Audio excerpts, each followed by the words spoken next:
இப்போ இந்த தொகுதியிலே பார்த்தீங்கன்னா 13% 2016 வாங்கியிருக்காங்க.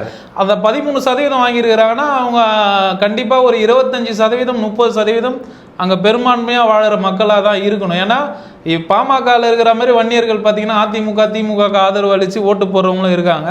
கண்டிப்பாக அந்த தொகுதி வந்து பாமகவோட நிலைப்பாடை கூட்டணியும் ஒரு பெரிய வெற்றி வாய்ப்பு. ஆமாம், இந்த ஆமாம் நம்ம ஏற்கனவே பார்த்த மாதிரி கும்மிடிப்பூண்டியும் திருத்தணி தொகுதியும் பார்த்தீங்கன்னா பாமக வந்து ஒரு டிசைடிங் ஃபேக்டராக இருக்கிறத வந்து தவிர்க்க முடியாது. தாவேகா வட மாவட்டங்களில் வந்து பார்த்தீங்கன்னா வெற்றி தோல்வி தீர்மானிக்கிறது தாவேகா தான். தென் மாவட்டங்களில் அது கொஞ்சம் மாறுபடலான்ற பார்வையும் இருக்குது.